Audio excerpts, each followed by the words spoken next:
संतों के लिए, भगवान के लिए तो जीवन ही है।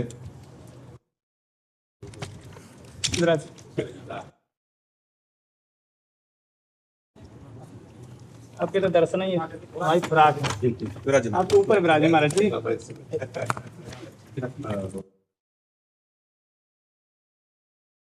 हृदय इस बात के लिए लालायित रहता है कि आप कभी जल्दी कर महाराज जी, संतों की दया है, हम कहाँ पाएंगे इन संतों की कृपा से। अरे जी, मुख देखत पातक हरें परसत कर्म बिलाएं, वचन सुनत मन मोहगत पूरा भाग मिलाएं। इसकी थोड़ी सी व्याख्या करें। भगवान के जो प्रेमी जन हैं उनके हृदय में भगवान विराजमान रहते हैं। निरंतर भगवत चिंतन परायण के कारण उनका रोम रोम भगवत परमाणुओं से युक्त रहता है। हमारी वाणी जी में कहते दरस परस अघनास बास निज संग करो दिन, तीन मुख हरिजस सुनत श्रवण मानो न त्रपित चिंत, कलि अभद्र वर्णत सहस कलि कामादिक दोष सब। जितने भी दोष हैं, जितने भी पाप हैं, जितने भी ताप हैं, ये सब भगवान नाम के प्रभाव से नष्ट होते हैं और संतों के हृदय में भगवान नाम निरंतर विराजमान रहता है। इसलिए संत के दर्शन मात्र से समस्त पापों का नाश लिखा, संत दरस जिम पातक तरही। भगवान के प्रेमी जो महात्मा जन हैं उनके हृदय में भगवान नाम विराजमान है। महात्मा की महिमा भगवान से है, भगवान की महिमा का ज्ञान महात्मा से है। बिना संत महात्माओं के श्री मुख से भगवत चर्चा सुने हमें भगवान के महात्मा का ज्ञान नहीं होता। और संतों के हृदय में भगवान का महात्मा प्रकट है। संत महिमा भगवान से है। जैसे भगवान ने स्वयं श्री मुख से कहा, सातों सम महिमय जग देखा, मोते अधिक संत कर लेखा। भला ऐसा कैसे हो सकता है? हमारा जो भाव है जब जुड़ता है प्रभु से तभी तो हम महात्मा कहलाते हैं। जी, बिल्कुल सर। प्रभु से जुड़ने के कारण तो हम कहते हैं हम प्रभु से अलग कुछ नहीं है। जी जी। प्रभु से अलग हमारी सत्ता नहीं है। क्या हमारे शासन से सूर्य शासित है? क्या हमारे शासन से मृत्यु शासित है? ये भगवान से शासित है। तो भगवान से बढ़कर कैसे कोई हो सकता है? एक विचार करते हैं। लेकिन हमने प्रेम से स्वभक्त चित्त रंजनम, भगवान का एक नाम है स्वभक्त चित्त रंजनम। वो भगवान अपने भक्त के चित्त में संपूर्ण आनंद के सहित बिलसते हैं। इसलिए ऐसे संतों के दर्शन से समस्त पातकों का नाश हो जाता है और वो निरंतर भगवान के रस का रसास्वादन करते हैं।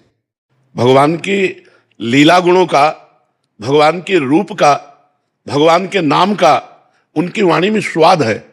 तो जब हम उनके वचन सुनते हैं तो हमारे हृदय में जो सतोगुण रजोगुण तमोगुण माया का पर्दा पड़ा है वो नष्ट हो जाता है, हट जाता है और भगवत साक्षात्कार की विकलता जागृत होती है। जिन जिन को संतों के वचन सुनने को मिले, जिन जिन को संतों का सानिध्य मिला और संतों पर उनकी भगवत श्रद्धा हुई कि ये साक्षात भगवान है, ये साक्षात परब्रह्म है, मोरे मन प्रभु विश्वासा राम त्यधिक राम कर दाता, तो उनके दर्शन से, उनकी वाणी के श्रवण से निश्चित उनको भगवत प्राप्ति की योग्यता प्राप्त हुई, उनके अंदर दैवी सद्गुण प्राप्त हुए। तो क्या था पूरा दोहा? तो देखत पातक हरें, वैराग्य संदीपनी में जी जी। मुख देखत पातक हरें परसत कर्म बिलाएं, वचन सुनत। अब ये परसत कलम बिलाए में थोड़ा सा समझना होगा। ऐसे छू लेना एक अलग बात होती है। इनके कर्म नष्ट नहीं हो गए, छू लिया कर्म नष्ट नहीं हुए।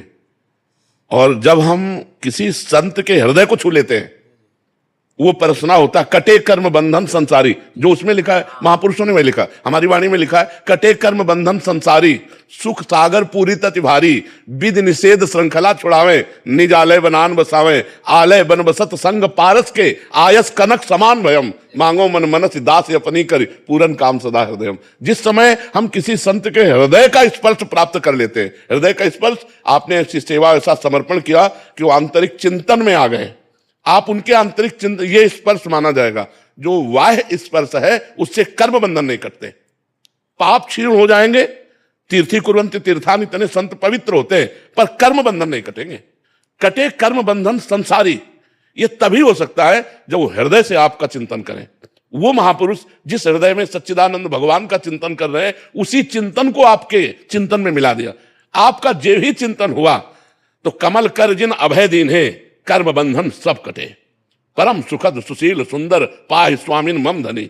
मेरे धनी जो स्वामी है आचार्य गुरुदेव, जब उन्हें कमल कर जिन अभय दीन है, कर्म बंधन सब स्वीकार कर लिया, तू मेरा। बस इसी को स्पर्श कहते हैं। जो बाह्य स्पर्श है इससे पाप का नाश हो सकता है, लेकिन कर्म बंधनों का नाश हृदय स्पर्श से होगा। जब आप इतनी सेवा, इतना समर्पण, इतनी आज्ञा पर कि उनका हृदय आपका चिंतन करने लगे, तो फिर समस्त परसत कर्म मिलाए।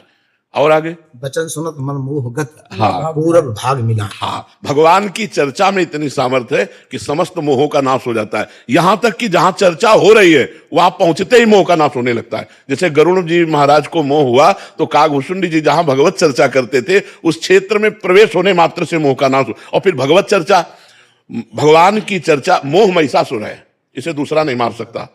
महामोह महिषेष विशाला और राम कथा कालिका कराला। भगवान की जब हम कथा का गान करते हैं, भगवत यश गान करते हैं, तो हमारे मोह रूपी महिषासुर का नाश हो जाता है। जो मोह मूल बहुसूल प्रद त्यागो उत्तम अभिमान भजो राम रघुनायक कृपा सिंधु भगवान। तो जब तक मोह का नाश नहीं होगा तब तक भगवान से संबंध नहीं स्वीकृत होता है, तो पर स्वीकृत नहीं होता। ये मोह ही पर्दा है। मोह गए बिनु राम पद, तो ये मोह का नाश भगवान की चर्चा से होता है। और संतों का नशा होता है, आशा बसन व्यसन आती नहीं उनका नशा होता है, उनका व्यसन होता है। इसके बिना उनको चैन नहीं। जैसे नशेबाज को नशा ना मिले तो व्याकुल घूमता है, ऐसे ही जहां जहां पिय की बात सुने खोजत तिन गैनन हित ध्रुव छिन छिन ले प्रेम जल भरी भरी नयनन। अश्रु प्रवाहित होते हुए कहीं मेरे स्वामी की कोई मुझे चर्चा सुना दे, कहीं मेरे प्रीतम की कोई मुझे बात बता दे। तो वो जब भगवत प्रेमी महात्मा के मुख से भगवान की महिमा, भगवान का नाम यश, भगवान की रूप, भगवान की गुण माधुरी, भगवान की क्षमा माधुरी,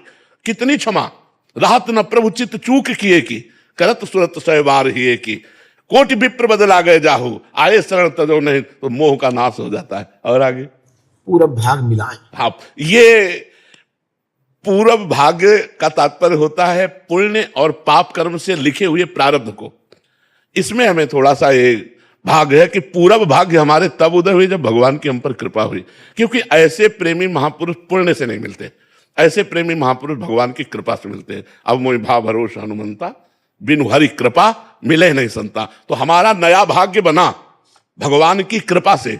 जो हमारा पूर्व पाप पुण्य से रचित भाग है उसकी महिमा नहीं है कि किसी भगवत प्रेमी महात्मा से मिला दे। जब द्रमहि दीन दयालु राघव तो साधु संगति पाइए, तो हम उसे पूर्व भाग यही समझ लेते हैं कि भगवान पता नहीं कौन से सुकृत से प्रसन्न हो गए और हम पर कृपा कर दी कि हमें साधु संग मिल गया। तो भगवान के प्रेमी महापुरुषों के दर्शन से, उनके हृदय से स्वीकृति से, उनके हृदय से निकले हुए वचनों से ये हमारे समस्त मोह का नाश हो जाता है और भगवान की प्राप्ति निश्चित है। महाचंगस्त दुर्लभ हो अगम्यो परामोघस्य। यदि महापुरुषों का निर्वाह कर लिया जाए तो भगवत प्राप्ति निश्चित है। महापुरुषों का आश्रय, महापुरुषों का दर्शन, महापुरुषों का स्पर्श, महापुरुषों के वचन, यही हमारे अमृत हैं जो परम अविनाशी सच्चिदानंद भगवान से हमें जोड़ देते हैं, हमारा चित्त जोड़ देते हैं। महाराज, अभी कृपा स्वयं साध्य है या साधन साध्य है? कृपा स्वयं साध्य, साधन साध्य है।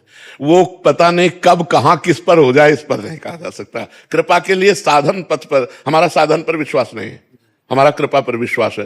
साधन तो आज हमारे पैर ठीक है, परिक्रमा कर रहे हैं, कल टूट गया तो। आज हमारे हाथ ठीक है तो ठाकुर सेवा कर रहे हैं, कल हाथ टूट गया तो। आज हमारी बुद्धि ठीक है तो हम चिंतन कर रहे हैं, कल बुद्धि भ्रष्ट हो गई तो। हमें इन पर विश्वास नहीं है, सब प्राकृतिक है। बस मम भरोस ही हरस न देना। भगवान की जो आखिरी नवम भक्ति का है, नवम सरल सब सन छल हीना मम भरोस। कल इन संतों से अपने सबसे कह रहे थे, भैया सब साधना का फल है भगवान पर दृढ़ भरोसा हो जाना, दृढ़ भरोसा। हरिराम व्यास जी कह रहे हैं, काहू के बल भजन को काहू के आचार पर व्यास भरोसे सोवत पांव पसार। हम राम जी के भरोसे, हम कृष्ण जी के भरोसे, हम हरि जी के भरोसे हैं, ना कि इस नाशवान शरीर के साधन के भरोसे। साधन कुछ होता है, उससे सब कुछ नहीं मिल सकता। जो भगवत कृपा से साधन होता है वो हम कर नहीं सकते, वो केवल भगवान की कृपा से होता है। अब एकांत में बैठे बैठे अश्रु प्रवाह करते हुए राम राम राम राम जो निकल रहा है, चित्त जल रहा है, मन खिन्न है। गिरा रथ जल बीत सम कहियत भिन्न न भिन्न बंदो सीता राम पद जिन्हें परम प्रिय। कुछ अच्छा नहीं लग रहा, कुछ लोक परलोक सुख कुछ अच्छा नहीं लग रहा। एक मन में उदासी छा गई है और अशुभ प्रवाह होकर के वो राधा राधा या राम राम रट रहा है। ये साधन नहीं है, ये साध्य है, ये कृपा से होता है। ये साधन यह गुण साधन ते नहीं हुई तुम्हारी कृपा। और वो कब कहां किस पर अवतरित हो जाए, कृपा का अवतार किसके ऊपर हो जाए, ये नहीं कहा जा सकता। ये आज तक कोई प्रमाण नहीं दे सकता कि वैसे गोस्वामी जी ने संकेत किया है, मन क्रम बचन छाण चतुराई और भजत कृपा कर है रघुराई। पर इसके लिए भी हौ हार्यो कर जतन विविध विधि अतिशय प्रबल अजय तुलसीदास बस होई तबै जब तो इसलिए भगवान की कृपा के बिना कुछ नहीं है, उन्हीं की कृपा पे जिए, उन्हीं की कृपा के आश्रित है। बिल्कुल जैसे यंत्र चढ़ा हुआ है, अब उसमें वो नाच रहा है, वो कहे मैं बहुत बढ़िया नाच रहा हूं, तो उसकी अल्पज्ञता ही है, उसको तो यंत्री नचा रहा है। ऐसे हम यंत्री के नचाए नाच रहे हैं। भगवान उमादार जोशित किनाए सबही नचावत वो माया से नचा रहे हैं, अब हम भक्ति में नाच रहे हैं। हमारे स्वामी जैसा जैसा प्रेरित कर रहे हैं वैसा वैसा चेष्टा हो रही है, और जो जो चेष्टा हो रही है वो उन्हीं के लिए हो रही है, उसके कर्ता हम नहीं है, हमारे स्वामी हैं। हमारे स्वामी प्रेरणा करने वाले हैं। लेकिन ये स्थिति तभी आएगी जब निर्दोष स्थिति हो जाएगी। अगर निर्दोष स्थिति नहीं है तो गुण तुम्हार समझे निज दोषा। हाँ, मतलब गोस्वामी जी ने सिद्धांत रखा है, जब तक अगर फिर नहीं तो गड़बड़ हो जाएगा, वो फिर दोषों को भगवत प्रेरित मान लेगा तो वो पतित होकर के गलत मार्ग में चला जाएगा। जब तक हमें अपने अंदर दोष दिखाई दे तब तक गुण तुम्हार समझे निज दोषा। और जब ये दिखाई दे जी कि अब राम जी की ही लीला पूरी चल रही है, शरीर इंद्रियों का विलास बंद हो गया, तब अब पूरा यंत्र की तरह चल रहा। फिर उसके द्वारा ऊसर वर्षे तृण नहीं जामा संत हृदय जिम उपज न कामा। एक भी कामना उसके हृदय में नहीं रह जाती। महाराज जीना मुश्किल हो जाता है। हम संतों से यही कह रहे थे कि भाग्य है उनके जो अज्ञान में है। अब हमारा मन विश्व में कहीं लग ही नहीं रहा, कुछ अच्छा ही नहीं लग रहा, मौत आती नहीं है। और जिनसे लगा है वो पर्दा डाल रहे। बस ये जो दशा मतलब वही समझ सकते। तो एकांत में केवल विलपना, बस सिसकना, आह भरना, बस इतना ही रह जाता है, कुछ अच्छा नहीं लगता। त्रिभुवन सब माया रचित है, पहले दिमाग में बैठ गया। यहां सब भगवान की त्रिगुणमयी माया का खेल है तो कुछ अच्छा नहीं लग रहा। और जो अच्छा लग रहा है और वो पता नहीं किस दिन का इंतजार कर रहे हैं, पर्दा डाले बैठे हैं। अगर पर्दा हटा दे तो हमारा सर्वस्व, हम चाहते हैं सर्वस्व समर्पित हो, कहीं कुछ अच्छा नहीं लग रहा, और जो अच्छा लग रहे वो छुप रहे हैं। अब रोने के सिवा अपने पास कोई साधन नहीं बचा, रोने के सिवा कोई साधन नहीं बचा, क्या कर सकते हैं हम? हमारी कोई बस नहीं है। आप अव्यक्त रूप से पर्दा डाल दिए, आप दिखाई नहीं दे रहे हो, आपके लिए पूरा जीवन अर्पित है, अब कुछ अच्छा लग नहीं रहा, कुछ अच्छा नहीं लग रहा। खान पान जीना नाना ये सब माया, ये सब अच्छा नहीं लगा, क्योंकि दिमाग ने पहले स्वीकार कर लिया ये सब माया करते हैं। और जो अच्छा लग रहा है वो तो आप खिन्नता के सिवा और कुछ नहीं बचा, उदासीनता के सिवा कुछ नहीं बचा।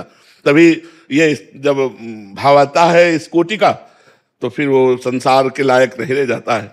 हाँ, बस वो फिर एकांत सेवन और भगवान के लिए तड़पना रोना। और सही पूछो तो ऐसे ही महापुरुषों से जगत पावन होता है। मम भक्ति युक्तो भुवनम, जो व्यवहार को भगवान का स्वरूप मान करके बरतते हैं और एकांत सेवन करते हैं, निरंतर भगवान में चित्त जोड़ते हैं, वही तीर्थी कुर्वन्ति तीर्थानि।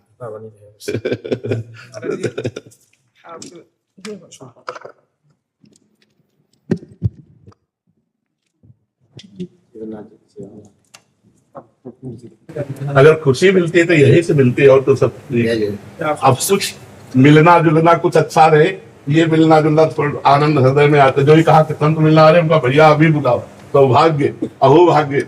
रघुनाथ जी बरस पड़े, अपने दासों को भेज दिया, बरस पड़े। अचानक एकदम से सब लोग 2-4 लोग आए हुए थे, सुना दिया चलो चलो चलो चलो